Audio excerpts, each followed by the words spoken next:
Sortez, respirez, c'est le Quality Time.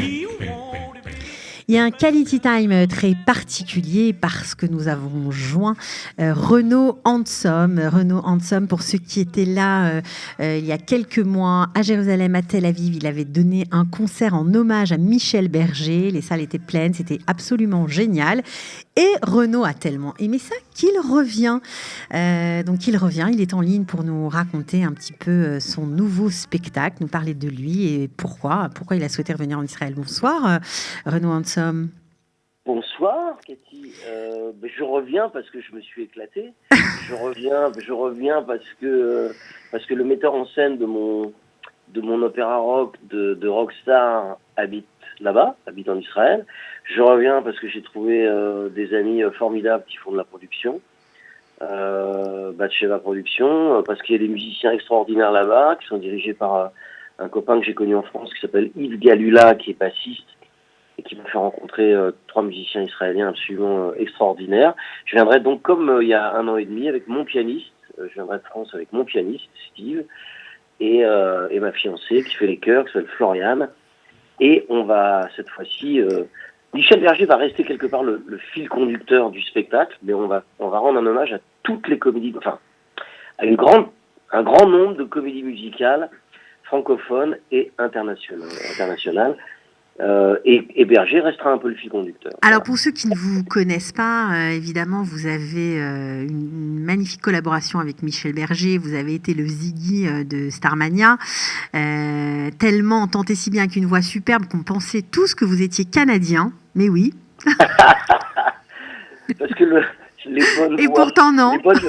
Les bonnes voix francophones, c'est toujours des Québécois, alors c'est ça. Ouais, vous étiez aussi Johnny Roquefort dans Starmania. Bref, une belle rencontre, je crois, Michel Berger, qui vous a profondément marqué. Ouais. Je suis très affecté depuis la disparition de France Gall. Donc là, j'ai vécu un peu à l'envers, depuis 2 semaines. Il va y avoir beaucoup d'émotions à nouveau dans ce spectacle-là, parce que comme je me sers justement de ma relation presque filiale avec Michel Berger pour choisir les titres des comédies musicales que je vais chanter. Alors il va y avoir Flashdance, Fame, Le Roi Lion, Bagdad Café, Cats. Ah oui, donc bien entendu. Ça va être un florilège de comédies musicales n'ayant rien à voir les unes avec les autres. Non, vraiment, c'est pas l'histoire de la comédie musicale, mais c'est ce que moi j'aime dans les chansons de comédie musicale et d'opéra rock. Donc en fait, on a appelé le spectacle opéra rock parce que Michel aimait bien cette appellation-là, même si là, cette fois-ci, les liaisons vont être parlées, puisque je vais parler entre les chansons. Donc on va pas faire un opéra rock, puisque dans les opéras rock, les liaisons sont chantées. Je vais raconter des anecdotes et Michel Berger me servira à nouveau de fil conducteur, parce que pour moi, il était mon mentor, il était un père spirituel, et je pense qu'en matière d'opéra rock francophone, il était le meilleur. Donc c'est vrai que la disparition de France, dont j'ai eu la chance d'être le chouchou un peu dans Starmania 88, me peine. Et vous allez chanter des chansons de France Gall sur scène? C'est un rappel un peu différent de tout le spectacle. Mais si je te dis tout maintenant... Il n'y aura plus de surprise. Mais non, ça met l'eau à la bouche, justement. Parce que la dernière fois que vous êtes venu, si je puis me permettre, on ne savait pas trop ce qu'on allait voir. Pour ceux qui vous connaissaient, oui, c'était évident. Mais pour les autres, on était un petit peu... Il y en avait qui étaient un petit peu en point d'interrogation. Et donc, parfois, c'est bien de dire aussi ce qu'on va voir. Je vais faire un florilège des chansons que personnellement j'aime en matière d'opéra rock et de comédie musicale. Ça va des 10 commandements à Mozart, Le Roi Soleil, Notre-Dame de Paris, La Légende de Jimmy, Starmania, et puis ceux que j'ai cités tout à l'heure, donc Le Roi Lion, Fame, Flashdance, Cats, Bagdad Café. Alors, Bagdad Café, qui va chanter Bagdad Café? Moi. Sympa. Eh oui. Ben oui, mais on vous croit, on sait. Je suis encore capable, même avec 20 années d'une assez grosse destruction de mes neurones, de faire I am calling you. Donc en fait, il va y avoir moi, la choriste, on va s'amuser. Vocalement, ça va être un vrai tour de force. parce qu'en fait, le 4 et le 5, on est à Tel Aviv pour ces 2 spectacles intitulés Opéra Rock, mais le 8, on enchaîne avec la même équipe sur un tribute au rock, qui s'appelle Classic Rock Tribute, et où on change complètement de répertoire, et où cette fois-ci, on fait un hommage à tout le rock des années 70 à aujourd'hui, que j'ai aimé, de Led Zeppelin en passant par Deep Purple, U2, les Beatles, les Rolling Stones, j'en passe et des meilleurs. Mais ce que je devais te dire était le rappel du spectacle Opéra Rock. Alors on va vendre la mèche, oui, avec les 2 disparitions récentes de Johnny Hallyday et de France Gall. Je ne fais pas un rappel en rapport avec le concert Opéra Rock. Je vais chanter 2 chansons en hommage à Johnny et 2 chansons en hommage à France. Voilà. Ok. Alors, lorsque tu étais venu la dernière fois, il y avait une superbe mise en scène avec des éclairages vraiment magnifiques. Ça va être le cas, là aussi?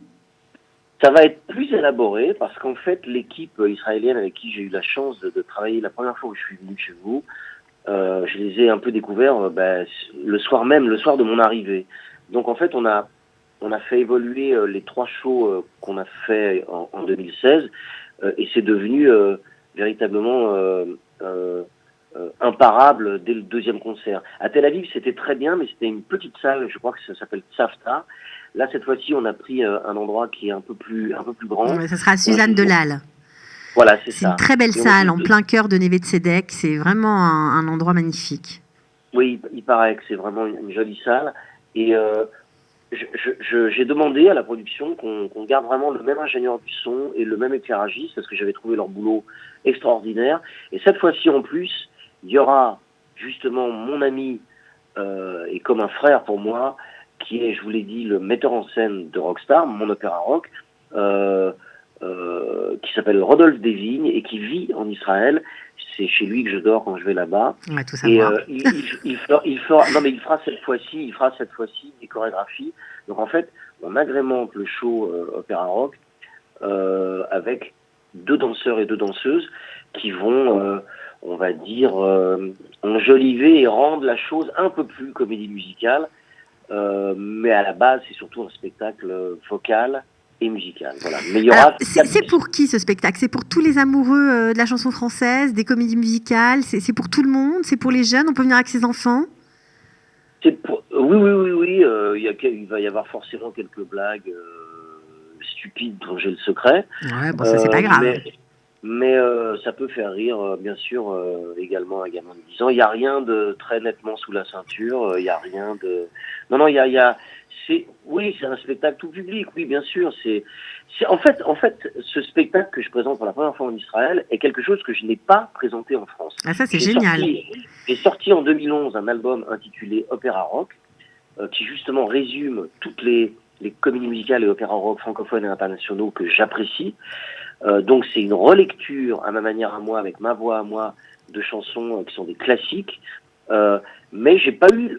Il se trouve que j'ai pas tourné en fait. J'ai pas fait de tournée sur cet album-là. J'ai fait des petits concerts isolés comme ça, mais jamais avec presque l'intégralité de l'album. Et là, cette fois-ci, ça va être le cas. Donc je suis très fier et en même temps très heureux et très anxieux en même temps, parce que c'est une grosse charge de travail et on n'aura qu'une seule répétition un jour avant le spectacle. Mais comme c'est la même équipe que l'année dernière... Vous êtes en confiance? Ouais, j'ai une confiance quasi aveugle dans l'équipe qui a vraiment... Alors justement, puisqu'on parle de l'année dernière, lorsque vous étiez sur scène, vous avez raconté des choses très personnelles. Vous avez parlé de votre grand-père et vous étiez hyper ému d'être en Israël.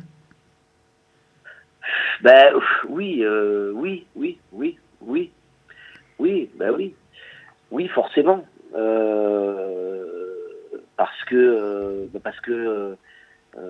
Parce qu'il est parti, j'avais 10 ans, que ma mère m'en a énormément parlé. Donc votre grand-père était juif? Mon grand-père était juif allemand, oui. Donc il faisait partie des premiers à aller dans les camps. Donc ça marque quand même une famille. Ça marque toute une vie de famille, ça marque... et ma grand-mère, qui était polonaise mais catholique, l'a suivie dans les camps de concentration quand les nazis lui ont demandé Madame, qu'est-ce que vous voulez faire? Et elle l'a regardé, le SS, et elle lui a dit mais monsieur, la question ne se pose pas. Donc elle a suivi mon grand-père dans un camp, dans un camp pour femmes, enfin dans un autre camp que là où il était. Et ce qui est miraculeux est qu'en fait, ces deux amoureux modernes et donc libres se sont retrouvés et sont sortis vivants de cette expérience. Et c'est marrant que tu me parles de ça parce que ma mère m'en a parlé en décembre, en fait. Et elle va venir avec vous cette fois pour vous voir chanter en Israël? Non, elle a 80 ans aujourd'hui. Elle viendra pas. Elle est tellement heureuse que j'aille là-bas par rapport à son père, par rapport à mon grand-père. Donc, enfin, je veux dire, elle est tellement heureuse. Non, elle viendra pas, non. Puis voilà. Puis tu sais, on vient en petit comité parce que tout est chronométré, quoi. C'est vraiment, voilà, on a 8 jours où on sait qu'il y a 3 shows à faire qu'il faut réussir. On va avoir qu'une répétition pour Opéra Rock, une répétition 3 jours après pour le Classic Rock Tribute qui a lieu le 8 janvier dans une salle qui s'appelle The Zone, je crois, qui est un tout petit club très rock. Très rock. Donc, et très sympathique. Ouais, très sympa, vraiment. J'espère qu'on va blinder et je vais en parler de toute façon le soir d'Opéra Rock parce que j'espère bien qu'au moins à chaque fois la moitié des spectateurs viendra voir ce truc-là qui n'aura rien à voir. Qui n'aura rien à voir. Ça veut dire que juste pour bien préciser aux gens qui nous écoutent, parfois c'est un peu compliqué quand on parle de spectacle. Donc il y aura 2 dates, le 4 et 5 février à 20h30 à Suzanne Delhalle, où là ce sera un florilège de comédies musicales, les comédies musicales que vous aimez, qui ont bercé aussi peut-être notre jeunesse. On chantera aussi France Gall, Berger évidemment. Ça, ce sera les 2 dates. Ce sera à Suzanne Delhalle à Tel Aviv à 20h30. Et puis, il y aura aussi un autre spectacle, d'accord, le 8 février. Ce sera à The Ezor, comme on dit en hébreu, ou The Zone. Et là, ce sera carrément une espèce d'hommage au rock'n'roll. C'est totalement ça. Hein. Il va de Led Zepp à Deep Purple en passant par les Stones, on sent quand même que Guns N' Roses, Jimi Hendrix, on va tout faire. On sent que ça vous tient à cœur cet hommage rock'n'roll. Je viens de là, donc en fait moi ma vraie culture, moi Michel Berger, il aimait ma voix parce que je suis un rocker. Il aimait ma voix. Pourquoi il aimait Balavoine, Hallyday et moi?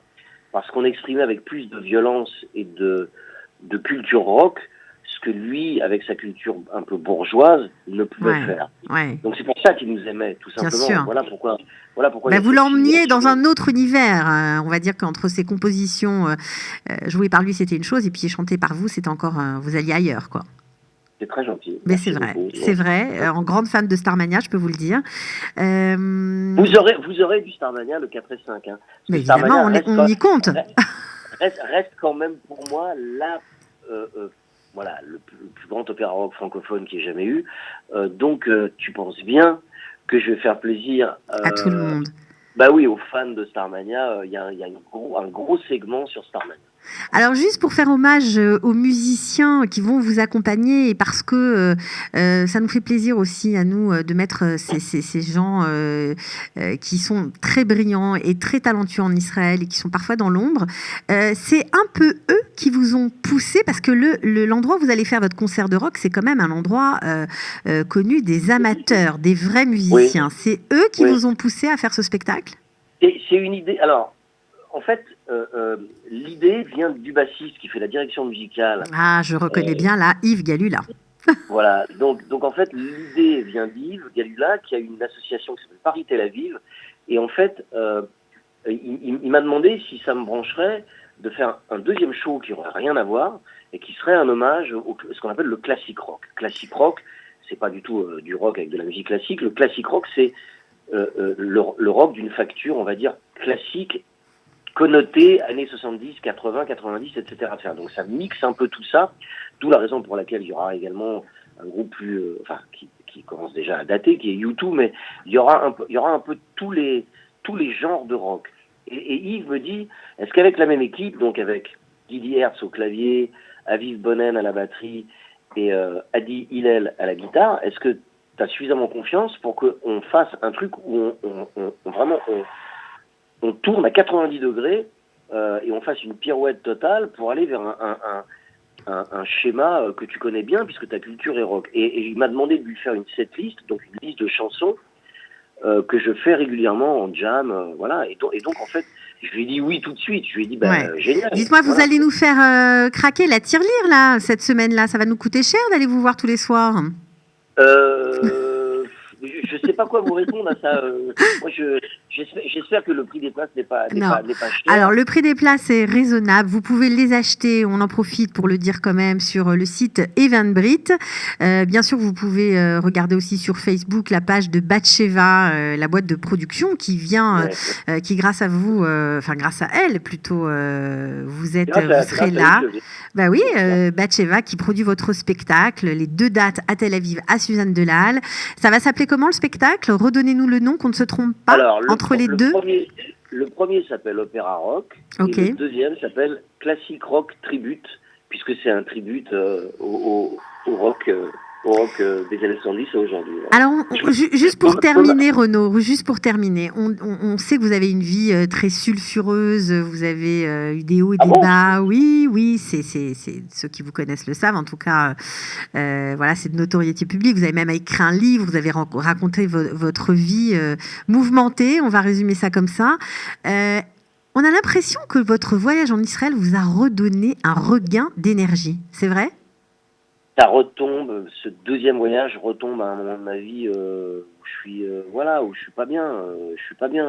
La perte d'Hallyday, qui avait une bienveillance sur moi, sans avoir été mon parrain, il a été la première personne qui a accepté que dans une émission de radio sur RTL, mon premier groupe de rock soit invité.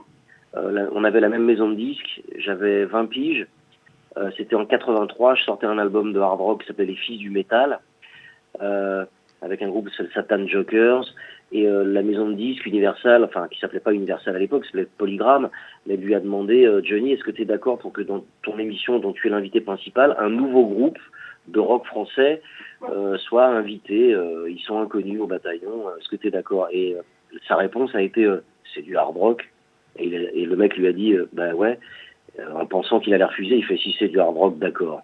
Donc en fait, donc voilà, donc si tu veux, là j'ai pas cherché à t'imiter Hallyday, je suis un très mauvais imitateur, mais Hallyday, je l'ai rencontré plusieurs fois dans ma vie, il a toujours été d'une bienveillance absolue avec moi, d'une gentillesse absolue, et puis c'était un loup, et je pense que quand je suis parti en vrille, après la mort de Michel Berger, il le voyait dans mes yeux, que j'étais tombé dans une addiction très lourde qui a duré très longtemps, dont je parle dans les bouquins dont tu parlais. Bien sûr.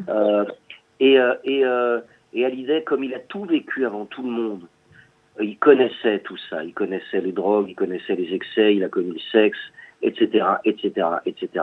Et en fait, tu verras, je raconte une anecdote que je vais dire sur scène parce que c'est inévitable, d'abord parce qu'elle est drôle, et puis parce que c'était un vrai gentil mec, voilà. Ça lui ferait, voilà. C'est comme un petit clin d'œil encore, ce concert de rock à Hallyday. C'est la fin du spectacle est un clin d'œil à Hallyday, parce qu'en fait, il avait sa place dans ce spectacle-là pour une raison très simple. Déjà, c'est que Hamlet était un opéra rock, et qu'Hamlet, en fait, c'est Johnny Hallyday qui en a fait un opéra rock en France, mais personne ne le sait. Personne ne le sait, parce que c'est un album qui n'a pas fait un succès. Donc, parce qu'il a eu des hauts et des bas, Johnny, comme tous les artistes. Bien sûr, et grâce à Berger, il est revenu d'ailleurs sur le devant de la scène. Comme ça, la boucle est bouclée. Donc, pour tous les fans, parce on va devoir se quitter, Renaud Hanson. Oui, parce qu'on a parlé 2 fois plus que ce qu'on avait fait. Mais c'est pas grave. Donc, pour tous les fans, si vous avez envie de vous éclater à regarder un spectacle où il y a, on va dire, revu et corrigé les comédies musicales que vous avez aimées, eh bien, prenez vos places. Ce sera le 4 et 5 février à Tel Aviv, à Suzanne Delhalle.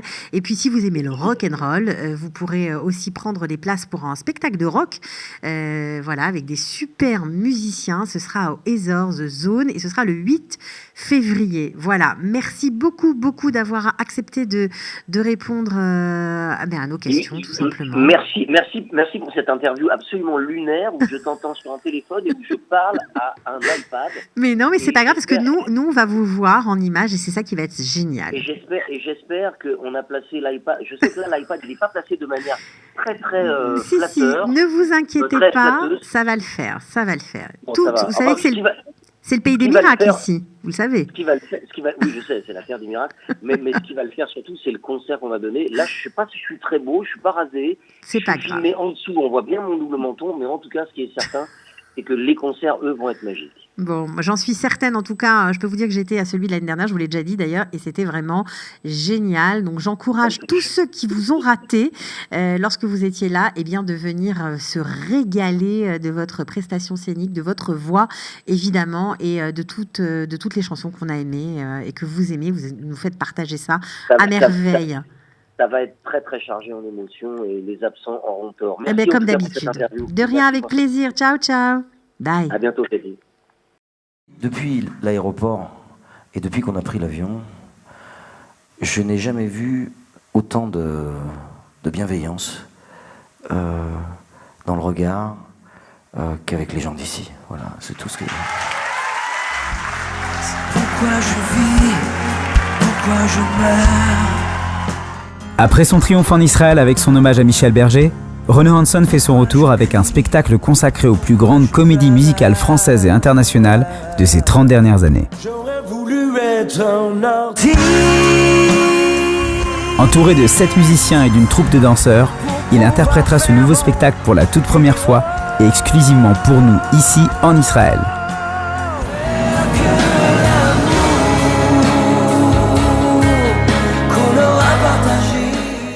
On vous donne rendez-vous les 4 et 5 février dans la magnifique salle du centre Suzanne Dalal à Tel Aviv. Détails et billetterie Eventbrite sur la page Paris Tel Aviv Music et Batsheva Productions. Ce voyage me donne beaucoup de force. Voilà. Les places sont limitées, réservées à l'avance.